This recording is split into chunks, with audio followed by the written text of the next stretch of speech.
I do want to mention the UFC. My son and I watched UFC last night. The only thing that I want to talk about is um, the one fight that took place. There were fights to talk about, but my son's not here right now, and I would prefer to do that stuff with him. But Dana White, here's Dana White talking to Alexander Volkov after his fight with Cyril Gahn. And that fight was absolutely stolen from Volkov, who, in my opinion, and pretty much the entire audience's opinion at the event, believed Volkov won that fight. And Cyril Gahn, who Jon Jones beat to win the heavyweight championship belt, and Jon Jones beat him very quickly. It was a pretty simple fight for Jon Jones, simply because Cyril Gahn is not a wrestler in any capacity. And Volkov, who has been on a tear, who has been really working hard to become a better fighter, he's evolved immensely over the past few years, has now been robbed of a win that would have given him a lot of credibility and put him in a title shot position to potentially fight Tom Aspinall, who holds the interim belt. Jon Jones is refusing to fight Tom Aspinall, and in my opinion, if Volkov had beat Cyril Gahn, they would have had no choice but to put Tom and Jones together, because Jones has only beaten Cyril Gahn and has been really leaning hard on the fact that he beat the number one contender. And Alex Volkov beating Cyril Gahn would have taken away from that win. And it feels like the UFC potentially wanted to ensure that Cyril Gahn would win that fight if it went to decision, just simply because it validates Jon Jones's only win at heavyweight, which Dana White, in my opinion, really wants to ensure. And I love Dana White, but he's definitely trying to sell Jon Jones as the greatest fighter of all time. And don't get me wrong, I believe Jon Jones to be the greatest light heavyweight of all time, and potentially the greatest fighter of all time as well, especially at this stage. There's nobody that has a longer win record than Jon Jones. Don't get me wrong, I believe he lost to Dominic Reyes. I believe that he potentially could have gone either way with his first fight with Alexander Gustafsson. But here's a video of Dana White telling Alexander Volkov that he got fucked in his loss to Cyril Gahn. So let's have a listen to this.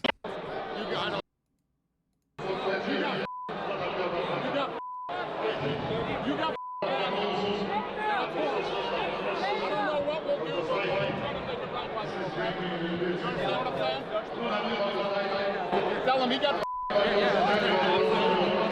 I don't know what we'll do, but we'll try to make it right by him. I have no idea. The whole train of thought you was I don't have no idea. They out there in the back. I'll talk to you in a little while, okay? I apologize. You got. So now we have to wait and see what Jon Jones says. Let's actually take a look to see if we can search for Johnny Bones Jones.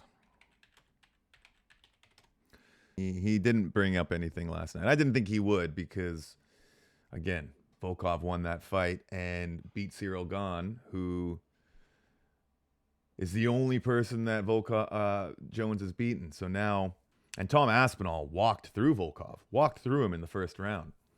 So it really puts Jones in a position to have only one person he can fight. Otherwise, he's got to vacate that heavyweight title. And in my opinion, Jones is vacating that title. He knows deep down that there is no chance he beats Aspinall. He's not hungry enough. He's not the champion he once was. He's a sociopathic narcissist who just doesn't have it in him to compete at that level anymore. And that's why he went after Stipe. That's why he wants to fight Poatan, because Poatan is going to stand and strike, because that's what he's best at. And Jones is going to pull him to the ground and show him what Jon Jones is good at. And if you were to try that on Aspinall, who is a natural heavyweight, walks around at 255, 260, moves like a welterweight, Jones knows that that's the new generation. He knows that this is the guy now. And he's too sociopathic to admit it to the people, which if he were to do that, I guarantee you the people would respect him even more so, because what he accomplished in his career was nothing short of amazing. Becoming the champion, I believe he was 23 years old. I've always believed Jones was the guy. I remember when I first saw him fight. I saw him fight with my girlfriend at the time, and I looked over at her and I said, wow, that guy is going to be the champion. I said the same thing about Connor. I said the same thing about Ilya. And I said the same thing about Tom Aspinall. And here we are. And Jones is a smart guy too. He probably thinks the same thing. And this is why Jones is going to run. And he's going to vacate because he doesn't want to retire with that loss on his record. Just like Khabib Nurmagomedov, never mind. Khabib Nurmagomedov, blah blah blah. Khabib Nurmagomedov, that's his name. Khabib Nurmagomedov. I can never say that properly. It's a tongue twister. But Khabib did the same thing. Ensured that he retired undefeated, and that's what Jones wants to do. So I would love to get into more UFC stuff eventually, but there was too much to talk about this morning in respect to what's happening in Syria. So I just wanted to get that off my chest about Volkov. We'll stay tuned to see what the UFC decides on that. I think Volkov should challenge it. It was a pretty blatant,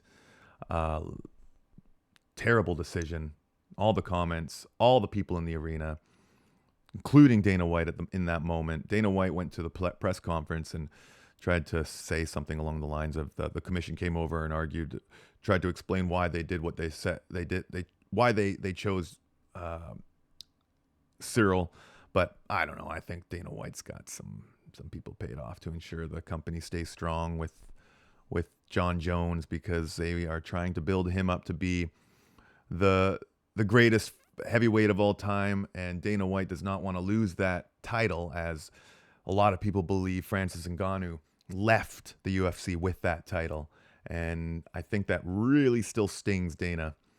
And he wants to make sure that Jones is the guy, because Dana has said horrible things about Jon Jones in the past. He's admitted Jones to being a PED user, a party boy, a drug addict, a wife beater. I mean, the guy is. I mean, if there's any champion with more asterisks on their career, I'd like to see who that is.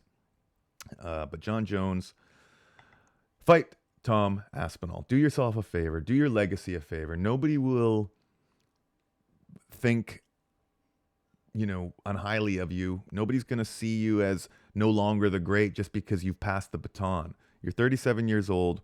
It's your duty as a champion to give the next guy in line a shot, the same way Shogun gave you a shot. You were 23 years old. He had no reason to fight the new up-and-comer, just as you're saying about Tom Aspinall. So grow a pair of balls, do what you're supposed to do, honor your commitments, and be the warrior that you're supposed to be. But that's just me. This is Lies and Logic. I'm Matt Garrett. We're going to be back tomorrow, and hopefully we can have some more to talk about in respect to this Daniel Penny case. I'd love to hear and see what he has to say since he's been freed. Please hit the like and subscribe. We will see you tomorrow.